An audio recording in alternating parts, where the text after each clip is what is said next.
Kita mulai perkuliahannya.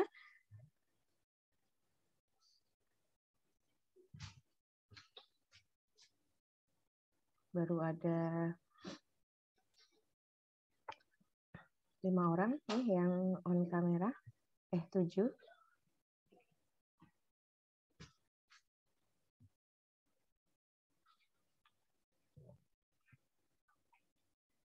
Yang lain saya tunggu untuk on kamera ya.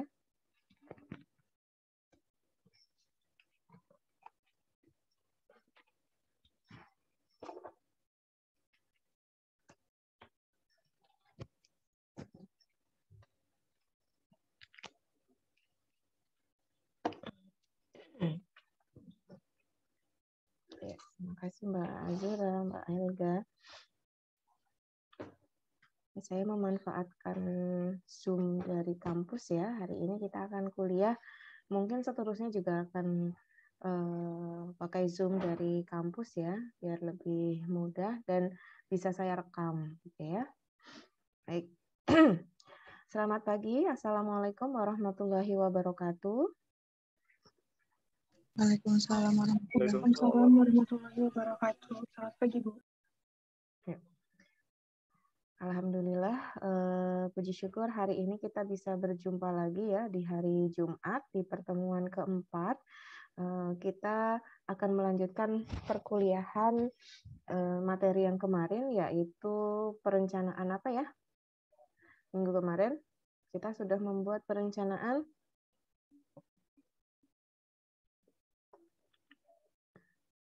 minggu kemarin perencanaan apa ya? Kita belajar tentang apa? Ada yang masih ingat nggak?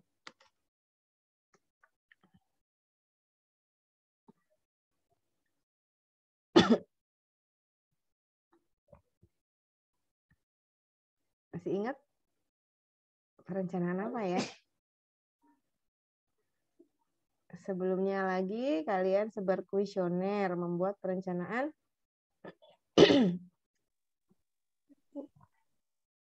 kalian sebar kuesioner itu perencanaan apa? Produk, Ibu. Ya, Mbak Dwi Lola, betul ya, perencanaan produk. Setelah merencanakan produk, kemudian menyiapkan apa? Materi yang kedua.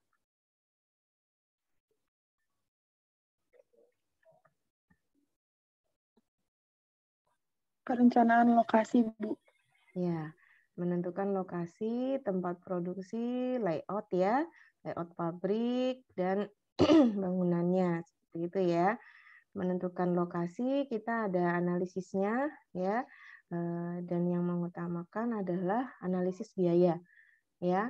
Bagaimana menentukan lokasi di lokasi A, B, C atau D gitu ya, dengan pertimbangan biaya ya, biaya investasi, biaya lingkungan mungkin, kemudian biaya tenaga kerja ya, biaya fasilitas gitu ya, biaya transportasi dan sebagainya gitu ya. Nah,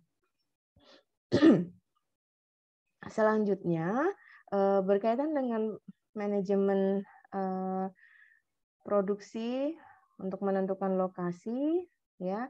Di dalamnya juga ada merencanakan apa ya namanya? Di dalam gedung ini kita perlu melakukan perencanaan. Kemarin kan sudah ya, gedungnya nanti mau bertingkat atau tidak gitu ya, luasnya berapa gitu ya. Nah, di dalamnya hari ini kita akan belajar tentang manajemen pemeliharaan peralatan dan juga penanganan bahan ya. Ini berkaitan dengan ruang produksinya ya. Jadi gedungnya atau bangunannya seperti itu. Baik. Ya, pemeliharaan fasilitas dan penanganan bahan. Setelah kita menentukan lokasi di suatu tempat, kemudian menentukan tipe bangunannya gitu ya. Nah, kemudian bagaimana ini agar operasional atau kegiatan produksi dapat berjalan dengan lancar ya. Nah, kita akan melakukan pemeliharaan fasilitas dan penanganan bahan. Oke. ada dua fungsi pelayanan yang penting bagi kegiatan produksi. Ya, jadi kegiatan produksi itu kan mengubah input ya menjadi output gitu ya. Mungkin kita hanya melihat itu, tapi dari mata kuliah ini kita akan melihat bahwa kegiatan produksi ini di dalamnya ada pelayanan untuk pemeliharaan, ada pelayanan untuk penanganan bahan gitu. Karena tujuan dari kegiatan produksi adalah untuk memaksimumkan output ya atau memaksimumkan laba dengan menekan biaya atau input gitu ya.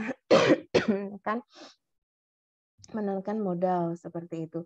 Nah, sehingga di sini di dalam kegiatan produksi pasti ada yang namanya kegiatan pemeliharaan dan juga ada penanganan bahan, ya. Nah, pemeliharaan itu fungsinya untuk apa?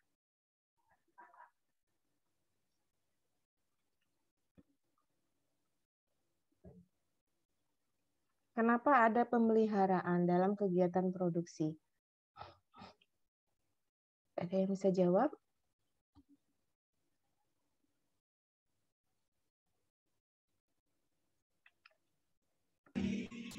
Untuk mengendalikan ini Bu, biar tahu ada perbaikan atau tidak.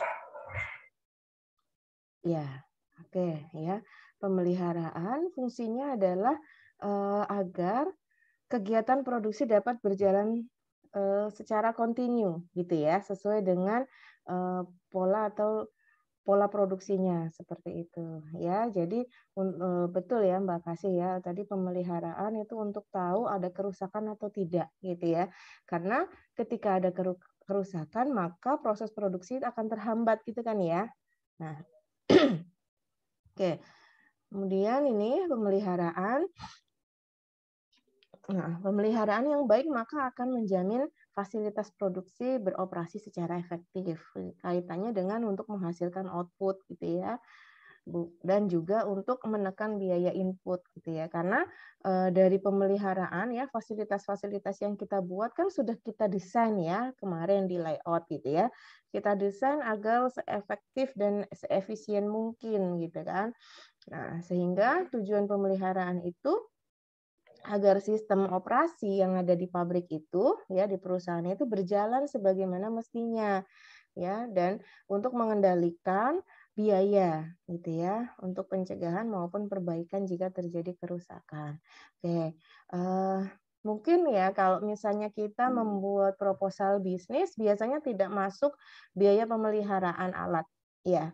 Misalnya kita hanya membuat menghitung di analisis biaya itu hanya biaya investasi ya atau biaya tetap ya dilakukan dengan menghitung penyusutan alat gitu ya. Nah, kalau misalnya kita membuat perencanaan usahanya lebih dari 5 tahun atau ya 5 tahun gitu ya. Biasanya itu ada alat-alat yang aus atau perlu perbaikan di tahun ketiga, ya, di tahun keempat atau di tahun kelima gitu ya. Misalnya Anda bayangkan Anda punya apa ya, misalnya panci presto gitu ya. Nah, panci presto mungkin Anda punya di rumah sudah seusia Anda gitu ya, udah 10 tahun lebih gitu ya, atau mungkin 20 tahun gitu ya. Mungkin tidak rusak gitu ya, tapi ketika Anda berkunjung ke tukang presto, produsen misalnya bandeng presto ya, kita tanya panci prestonya eh, sudah ganti berapa kali gitu ya, misalnya gitu ya. Nah ini membuktikan bahwa dengan kegiatan produksi yang kontinu terus menerus ya mungkin juga tiap hari atau mungkin dalam satu hari berapa kali masak gitu ya berapa kali produksi maka perlengkapan itu peralatan itu bisa terjadi kerusakan gitu ya sehingga nanti kita akan tahu nih dari misalnya kita kunjungan ke perusahaan kita akan tahu bahwa oh ternyata kerusakan ini ya pasti akan terjadi pada kegiatan produksi gitu ya. Nah, untuk jenis-jenis pemeliharaan ya ada pemeliharaan yang preventif ada perbaikan, ada yang kondisional. Nah, ini tergantung ya, kita mau pakai jenis pemeliharaan yang mana. Apakah preventif? Preventif itu gimana kira-kira? Preventif berarti kan pencegahan. Kira-kira pemeliharaan yang preventif itu seperti apa ya gambarannya? Yang ini Bu, izin jawab. Iya, silakan Mbak Erliana. Yang ini sebelum terjadi suatu masalah gitu Bu, pencegahan seperti itu Bu. Ya, sebelum terjadi kerusakan ya. Jadi pemeliharaannya apa yang dilakukan kepada panci presto misalnya ya. Pertama, kita pakai SOP produksi sesuai dengan tutorial alat ya. Kalau panci presto misalnya yang saat dibersihkan karetnya dibuka dan seterusnya itu ya. Nah, kemudian pemeliharaan preventifnya apa lagi? Misalnya mengganti karet setiap berapa lama sekali gitu ya, tergantung intensitas penggunaan ya. Atau misalnya membersihkan lubang yang keluar untuk asapnya gitu ya. Itu perlu mungkin tidak hanya dibersihkan dengan memasukkan lidi, tapi misalnya disemprot pakai apa ya, seperti semprot angin jet ya, jet angin ya, seperti itu misalnya kan, biar dia kotorannya keluar. Nah, kegiatan-kegiatan itu kan perlu dilakukan gitu ya sebagai pemeliharaan preventif gitu ya. Nah, perusahaan nanti kita akan menghadapi pemeliharaan yang seperti apa? Apakah preventif ataukah perbaikan? Nah, kalau perbaikan berarti gimana? Namanya saja sudah perbaikan gitu ya, berarti memperbaiki. Kalau memperbaiki berarti kalau terjadi kerusakan gitu ya. Nah, kemudian ada yang kondisional ya. Kondisional itu seperti apa? Oke, ini dia tabelnya ya. Nah, ini di sebelah kiri ada jenis perbaikan ya, ada yang remedial atau perbaikan tadi ya. Ada yang preventif gitu ya, ada yang kondisional ya. Itu apa misalnya dia mereparasi, memperbaiki atau mengganti pada akhir jam operasional ya. Jadi ini preventif tadi ya, bagaimana cara membersihkannya, bagaimana kapan dia harus diganti dan seterusnya gitu ya. Nah, kemudian mereparasi, memperbaiki atau mengganti pada periode persiapan. Ya, gitu ya. Ini sudah dilakukan karena sudah tahu umur alatnya gitu ya. Kita beli alat itu udah tahu umur alatnya berapa lama gitu ya. Kapasitasnya, kemudian dan seterusnya gitu ya. Itu kan dari manual book dari setiap alat biasanya ada. Nah, ini dilakukan oleh pemeliharaan jenis preventif. Nah, kalau untuk yang mereparasi, memperbaiki atau mengganti setelah kerusakan berarti pada jenis perbaikan yang remedial ya. Jadi ketika sudah rusak ya udah baru kita ganti gitu ya. Jadi misalnya panci presto karetnya sudah digerigiti tikus terus udah patah gitu ya baru diganti gitu kan. Atau misalnya lagi ya tutupnya sudah ya pokoknya sudah rusak ya, sudah gompel, sudah pecah dan seterusnya gitu ya. Nah, ini setelah terjadi kerusakan baru diganti. Nah, kira-kira yang diganti bisa sepanci-pancinya ya kalau misalnya di remedial ini gitu ya. Kenapa? Ya karena nunggu rusak gitu ya. Bisa jadi kalau karet karet yang ditutup presto itu masih apa ya? Belum sampai patah gitu ya, belum sampai putus gitu ya, itu masih dipakai terus gitu ya. Nah, ini kan bisa gitu ya, nunggu pancinya sampai pecah baru diganti gitu kan. Nah, ini yang di kondisi pemeliharaan perbaikan atau remedial. Nah, ada kondisi lain yaitu dengan cara memeriksa, mengukur kebutuhan reparasi, perbaikan atau penggantian, ya. Jadi setelah Anda tahu yang dinamakan stock of NAM, ya. Artinya apa? Pernah nggak Anda mendengar itu periode stock of NAM? Jadi semua bahan ditahan, pokoknya tidak ada kegiatan produksi ataupun kegiatan transaksi. Gitu ya. Jadi pada saat itu secara kondisional perusahaan itu melakukan ini, memeriksa, mengukur gitu ya, mereparasi dan seterusnya gitu ya pada periode-periode tertentu yang memang disediakan oleh perusahaan gitu ya.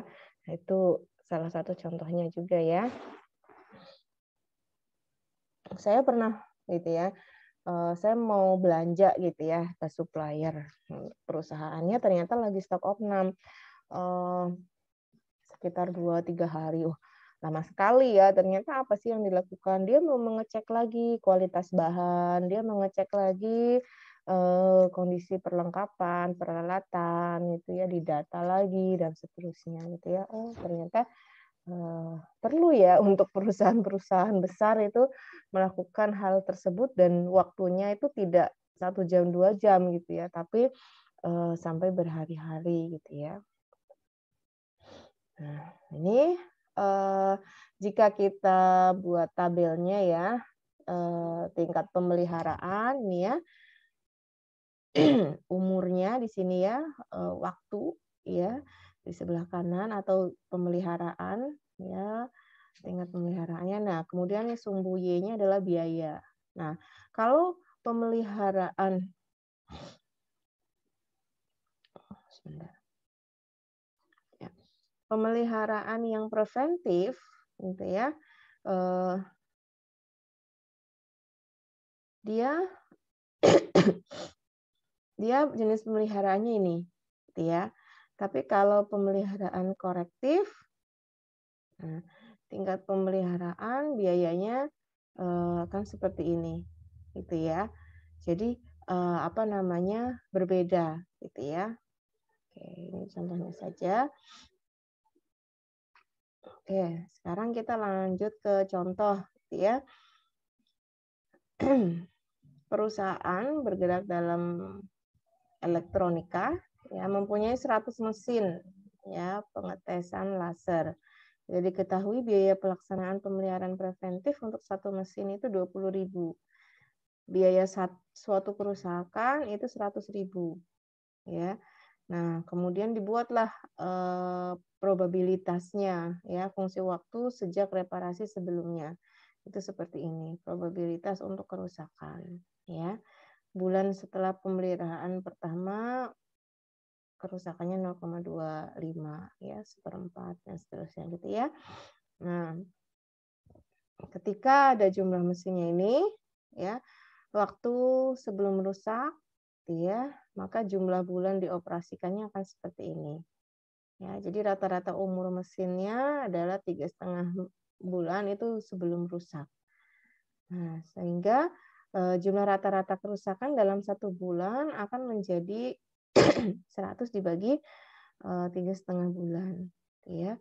Jadi 28,57 ya dari ini.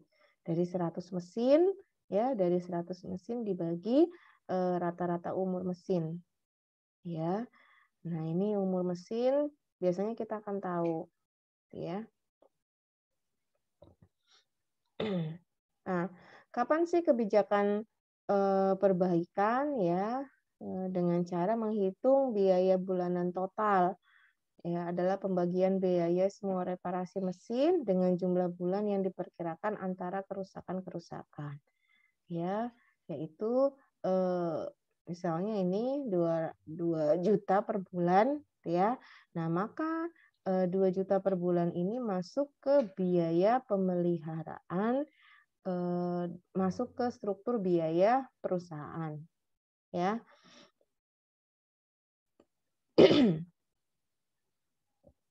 Nah, bersamaan untuk perhitungan jumlah kerusakan yang diperkirakan, di mana N adalah jumlah periode yang berlalu dan penyetelan preventif, ya seperti ini. Nah, kemudian jika pemeliharaannya itu tidak preventif ya, tapi dibuat kondisional ya, setiap kapan, seperti itu ya. Nah, maka kita bisa menghitung kalau misalnya setiap 2 bulan maka berapa mesin, setiap 3 bulan maka berapa, gitu ya. Nah, ini yang bisa dilakukan. Nah, sehingga bisa kita susun seperti ini, gitu ya. Pemeliharaan preventif setiap bulan ya, bulan 1 sampai 6, kemudian jumlah kerusakan yang diperkirakan ya, jumlah rata-rata kerusakan per bulan, biaya kerusakannya sekian, biaya pemeliharaan preventifnya sekian. Nah, ini kita bisa melihat ya. Kemudian ini kebijakan pemeliharaan bulanan total yang diperlukan ya. Jadi ini total biaya kebijakan untuk semuanya gitu ya. Nah, ini kasusnya agak, misalnya kita enaknya tuh ini ya, apa namanya, praktek gitu ya, ke perusahaan gitu ya. Coba kita lihat berapa sih perusahaan mengalokasikan biaya untuk pemeliharaan, seperti itu ya. Tapi kalau mau melihat juga biasanya ke perusahaan-perusahaan yang memang berteknologi tinggi gitu ya, banyak mesin-mesinnya gitu ya. Karena yang dilakukan terhadap pemeliharaan itu kan mesin ya, mesin dan alat gitu ya. Kalau perusahaan tersebut banyak menggunakan teknologi manusia gitu ya, maka biasanya tidak mengalokasikan biaya pemeliharaan dan tidak perlu dihitung secara rumit seperti ini gitu ya, karena mesinnya kan sedikit gitu ya. Nah, pemeliharaan sebagai masalah reliabilitas sistem.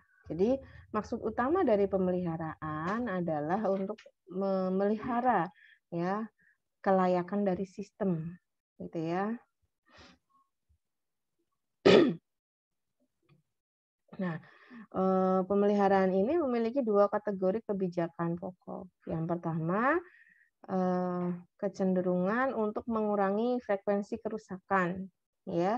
Jadi bagaimana untuk mengurangi kerusakan-kerusakan ya? Kita lakukan pemeliharaan preventif, kemudian simplifikasi operasi ya.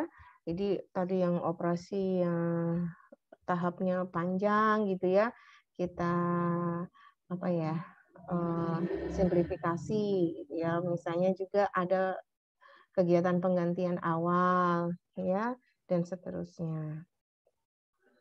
Nah, atau kebijakan untuk mengurangi akibat kerusakan. Nah, jadi kalau tadi mengurangi frekuensi kerusakan, sekarang mengurangi akibat kerusakan. Misalnya dengan percepatan pelaksanaan reparasi ya, dengan cara meningkatkan jumlah reparasi, tenaga reparasi gitu ya. Mempermudah tugas reparasi ya, atau misalnya penyediaan keluaran alternatif selama waktu reparasi ya, atau misalnya dibuat ada peralatan cadangan seperti itu ya. Jadi intinya ketika si perusahaan itu ingin mencegah kerusakan yang fatal ya, sebelum terjadi kerusakan yang berakibat lebih tinggi gitu ya. Nah, perusahaan menyediakan tenaga gitu ya, menyediakan desain ataupun menyediakan waktu keluaran alternatif selama waktu reparasi ya. Jadi ada peralatan cadangan misalnya. Sebentar, saya lowbat.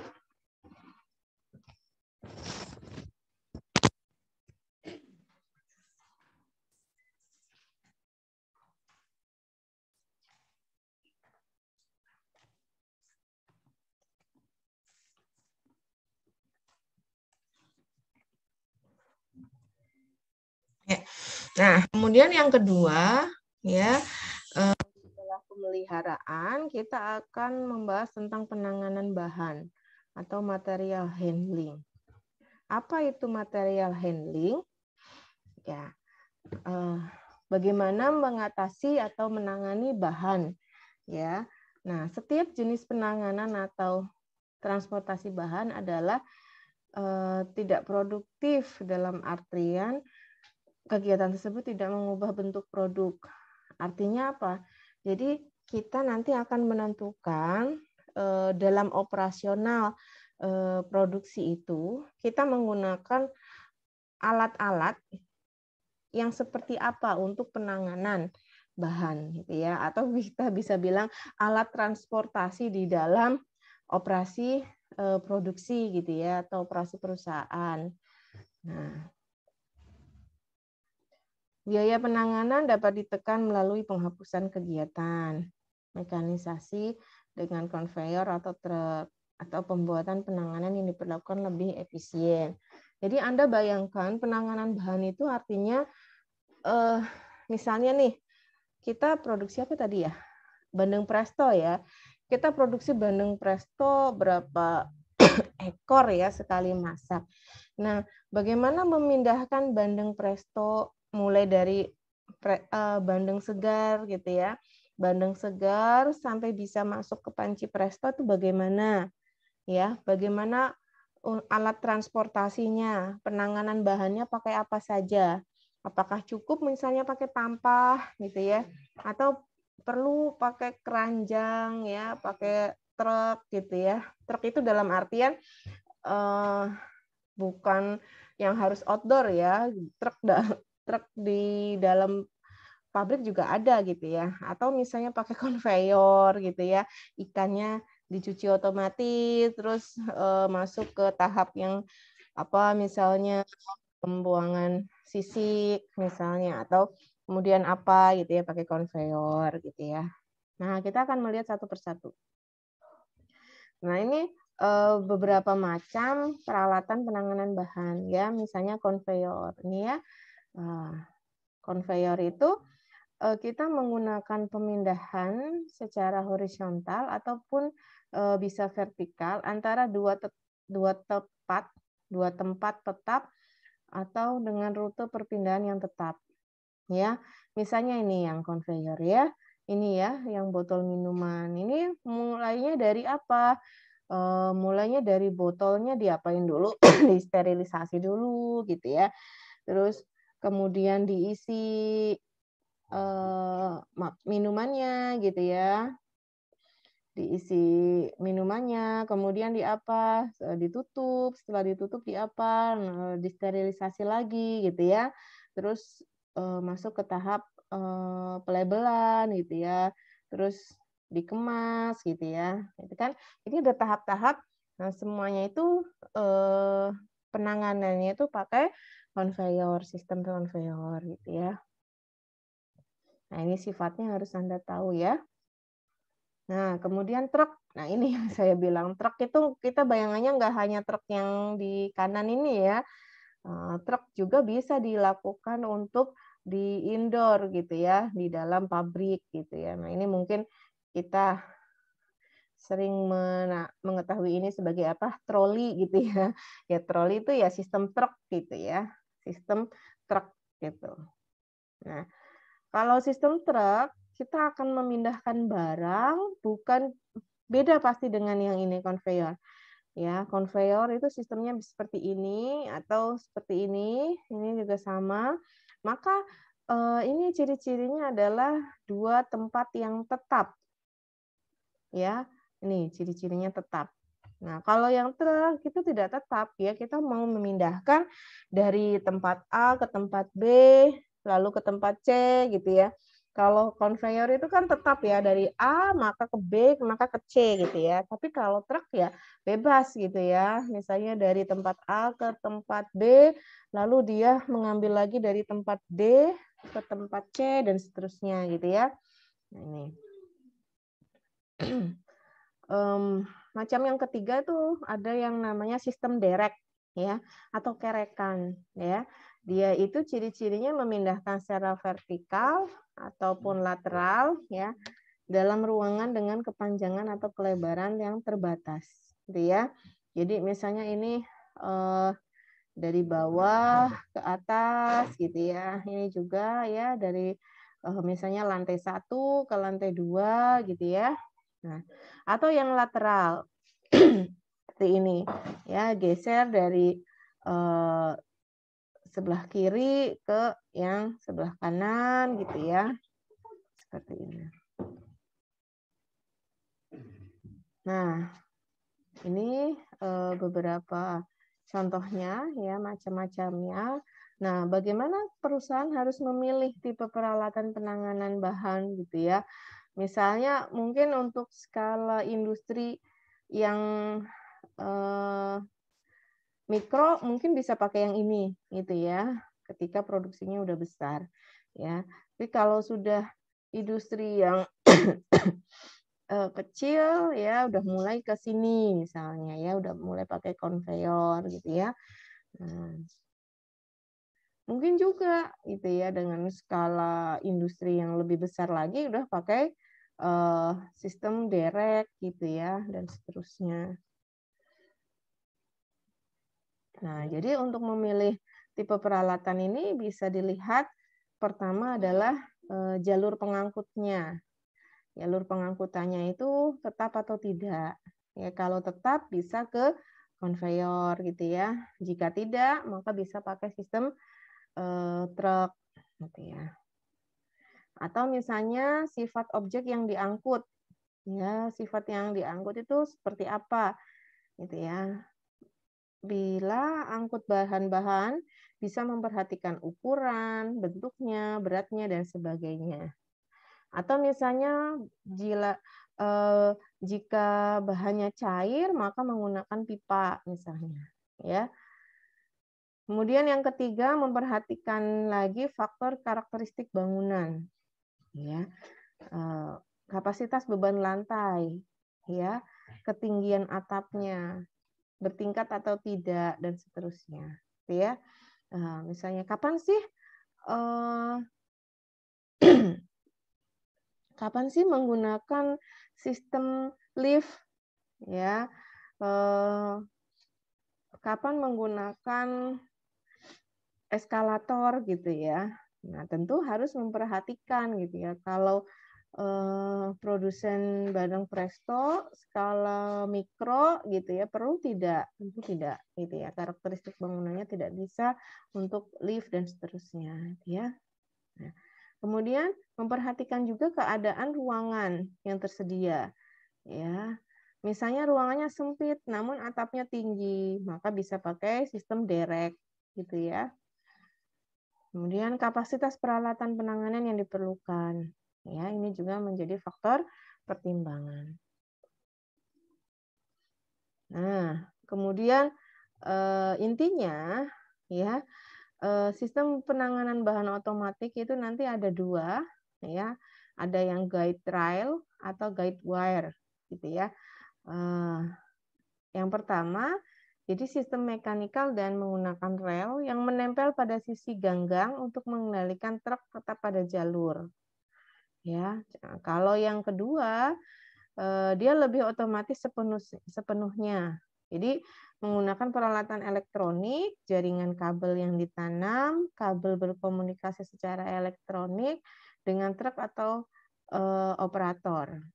Ya, nah di sini mulai nih yang sistem artificial intelligence itu atau robotisasi itu di sini, ya. Nah, beda ya. Jadi sistem yang ada dalam penanganan secara otomatis.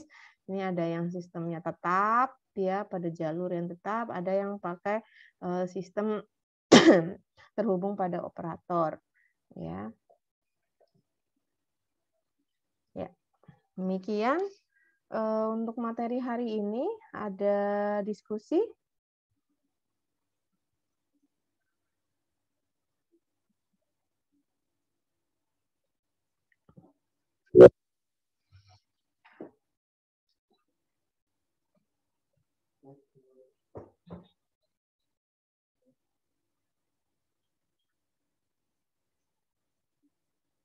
Ada diskusi?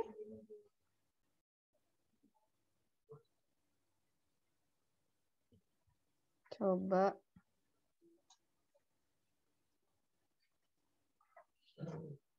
kita review ini ya, sambil menunggu pertanyaan.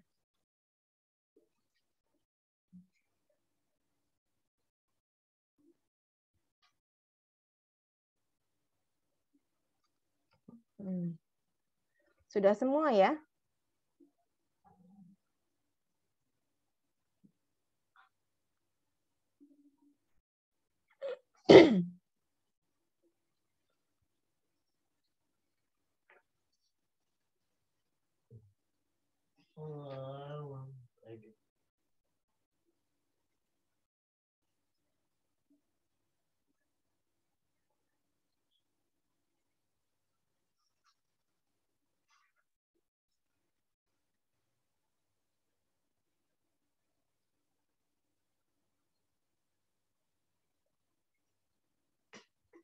Oke.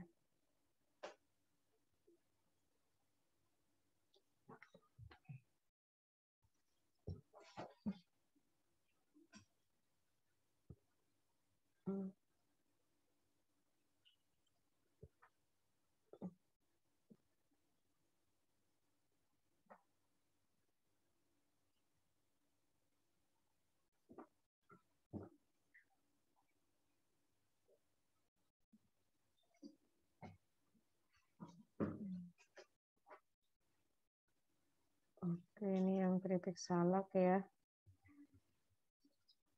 Lagi. Nah, ini keripik salak juga.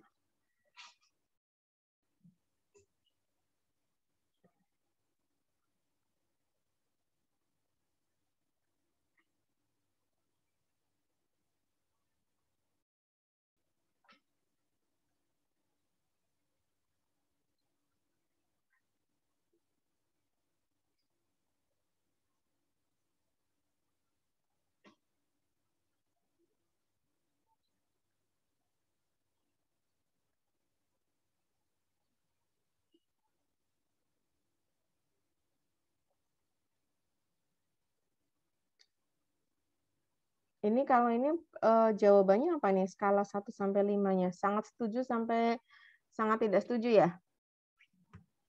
Kelompok keripik salak. Ini punya siapa ini? Izin menjawab, Bu. Iya, Mbak Eliana. Kalau ini kan pertanyaan tentang variasi ukuran gitu ya, Bu. Gitu. Ini Bu, kalau skala 5 itu sangat setuju. Nanti skala satunya itu sangat tidak setuju seperti itu, Bu. Iya. Jenis packaging. Oh, ini yang ini ya, kuesioner terbukanya ya.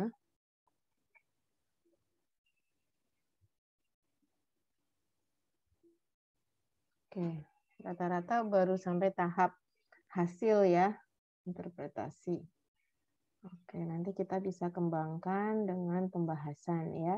Artinya nanti kita bisa lakukan studi literatur untuk kenapa dibahas gitu ya. Artinya ternyata jawaban seperti ini menurut referensi yang ada ini seperti ini, tidak sesuai ataukah sesuai gitu ya. Ini yang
Oh, ini kuesionernya terbuka semua ini ya.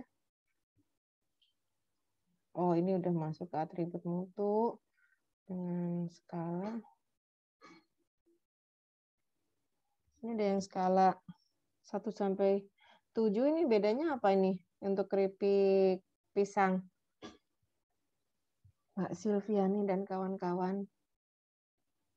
Ini kalau nomor 1 sampai 5 apa? Kalau 1 sampai 7 ini apa?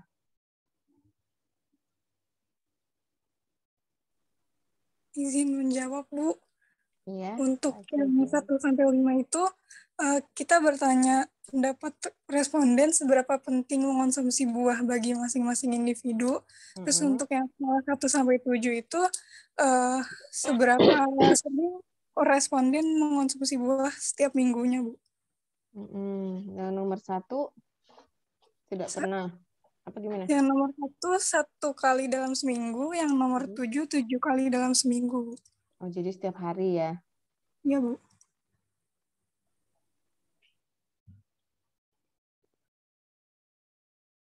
Tingkat kebutuhan Anda terhadap konsumsi buah.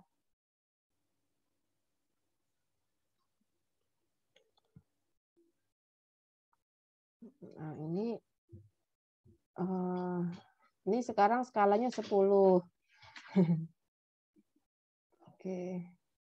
Ini sebaiknya skalanya dibuat sama ya, Mbak ya. Kalau misalnya pakai skala 5, boleh 5. Pakai skala 7, boleh gitu ya.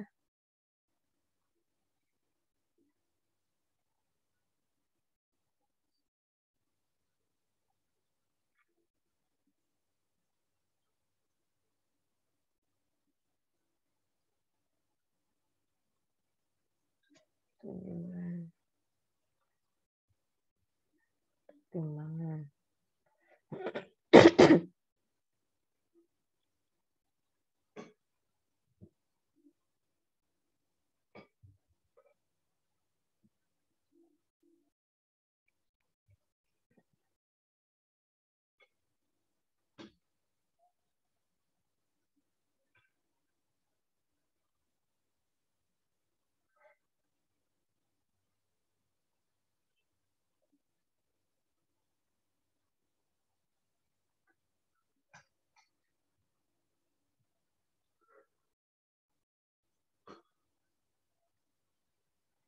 Seberapa tebal produk keripik buah?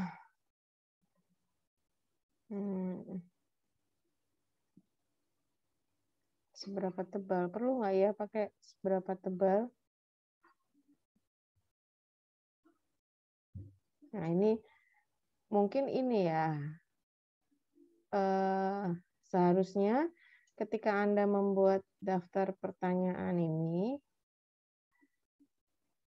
ya.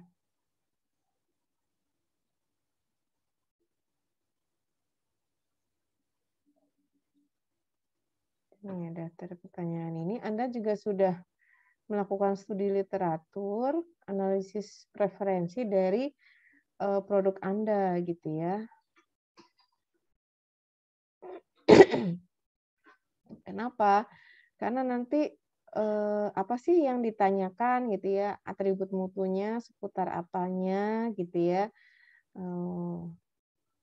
Seperti itu. Biar nanti apa yang Anda dapatkan itu informasi yang memang mudah dicerna gitu ya. Ini apa nih? Keripik salak. Udah tadi ya, keripik salak ya? Ini apa ini? Kelompok E. Ini apa nih?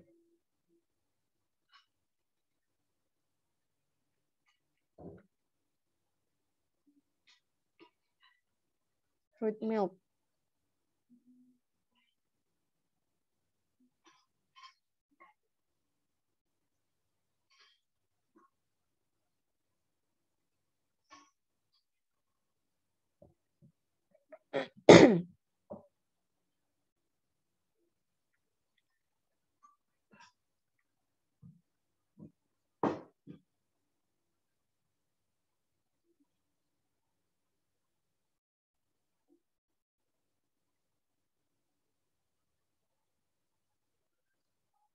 ukuran produk sesuai.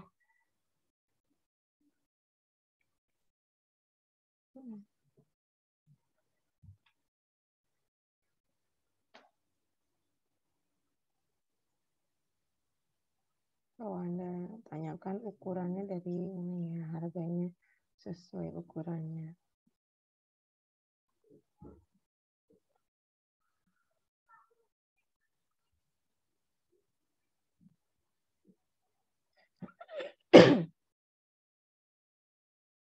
Oke. Produk jenis apa yang Anda sukai, variasi susu yang sering dikonsumsi. Rasa apa? Rasa buah, tertarik atau tidak?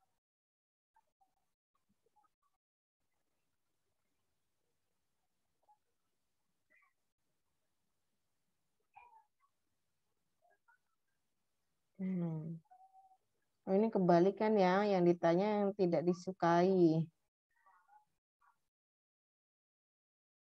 Nah, seperti apa yang ingin Anda peroleh dari membeli? Nah, ini kebalikannya ya, yang ingin Anda peroleh. Yang tadi yang tidak Anda sukai.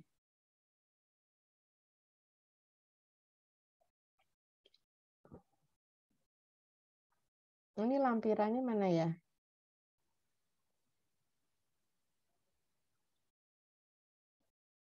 Lampiran. Untuk itu ya Bu, hasil yang dari Google Form-nya langsung ya? Iya. Oh ya, mohon maaf Ibu, belum kami cantumkan untuk lampirannya, jadi langsung kami olah dalam bentuk data. Mungkin nanti. Ada ini ya, lampirannya ya, sebagai bukti bahwa Anda udah kuesionernya udah dilakukan ke berapa orang gitu ya. Ya. Google Sheet-nya.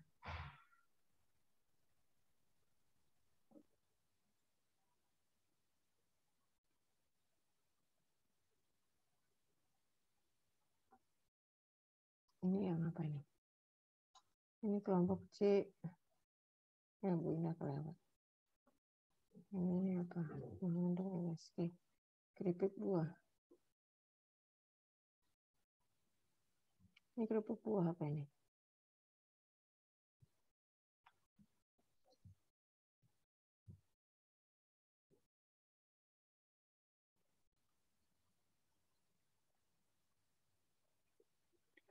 Ini referensinya nggak ada ya.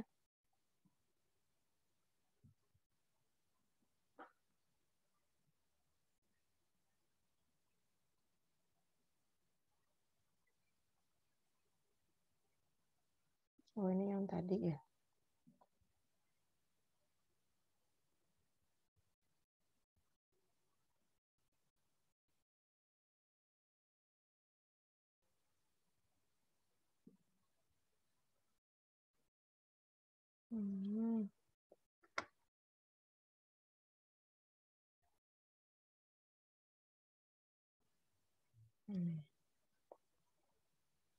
Ini produknya pengharum ruangan kopi.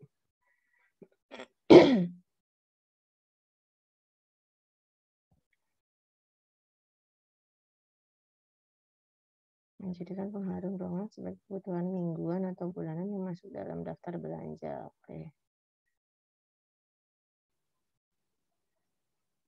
Uang pasar. Oke ya. Ini ya ada referensinya ya. Jadi Anda tidak melakukan justifikasi personal saja gitu ya. Tapi memang ada justifikasi ilmiahnya. Apakah Anda menggunakan 73%? Nah, ini kan biasanya kan kalau hasil ini kan ada keterangan ya berapa responden gitu ya. Nah, ini kan tidak terlihat ini di sini ya. Seperti yang kuesioner siapa ya tadi yang awal, itu kan ada di sininya kelihatan jumlah respondennya.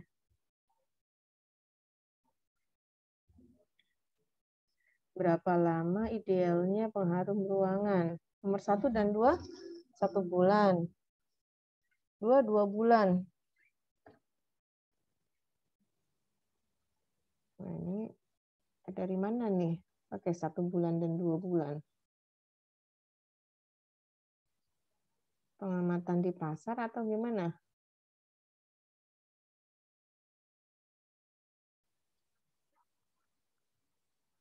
Kenapa enggak setengah bulan, 1 bulan, lebih dari 1 bulan atau apa? Ini kan harus dari pengamatan yang benar ya.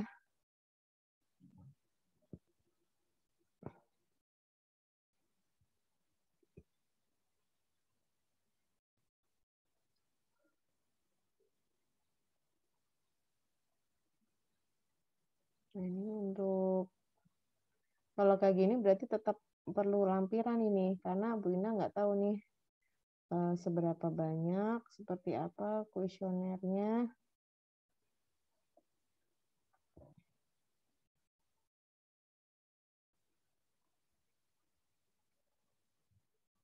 Oh ini ya, ini lampirannya ya.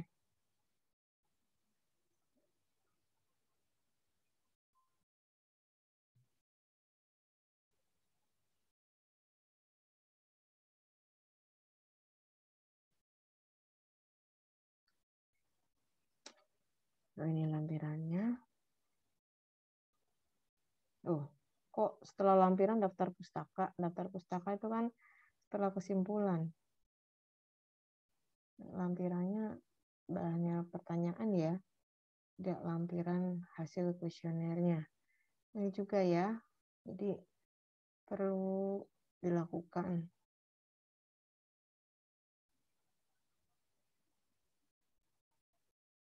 Ya. Enaknya gimana nih? Karena nanti kita ini dijadikan praktikum ya. Apa saya kasih link buat di-share ini ya. Apa hasil kuesionernya ya. Nanti Anda share Google Drive-nya ya.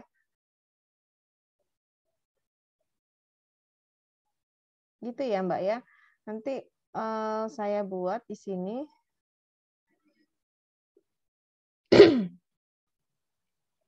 Tugasnya berarti di sini ya, assignment.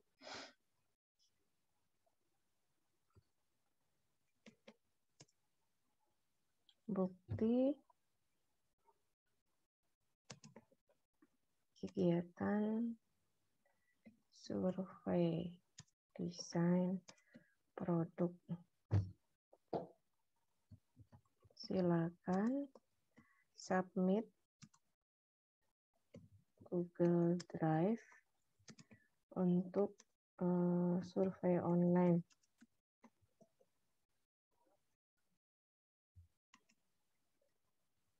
Hasil ya.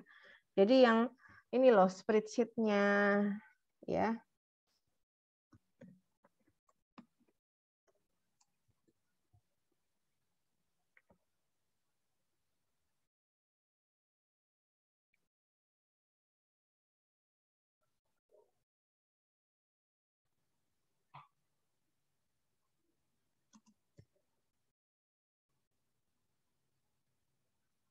Jadi saya nanti bisa lihat spreadsheet dari kuesioner Anda, ya. Atau Google Form-nya juga boleh. Misalnya Anda boleh juga share ke email saya ya.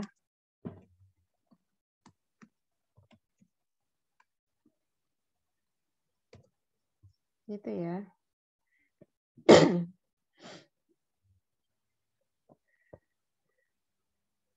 Hari ini ya.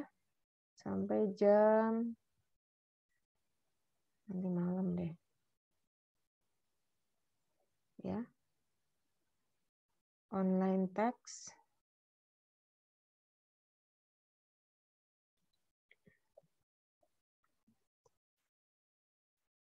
Atau mau submit itunya juga boleh, Excel-nya juga boleh.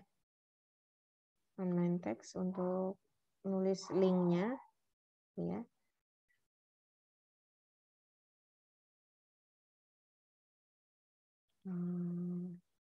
Grup.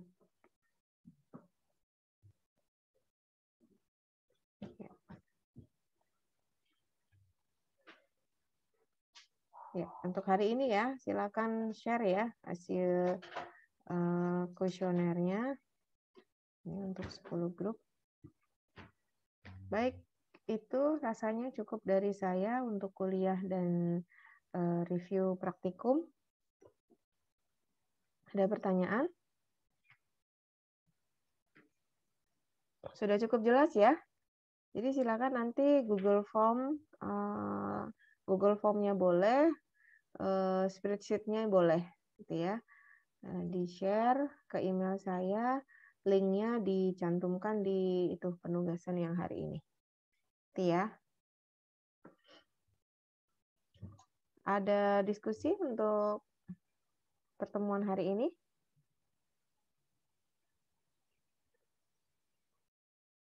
Bila tidak ada, saya cukupkan pertemuan hari ini.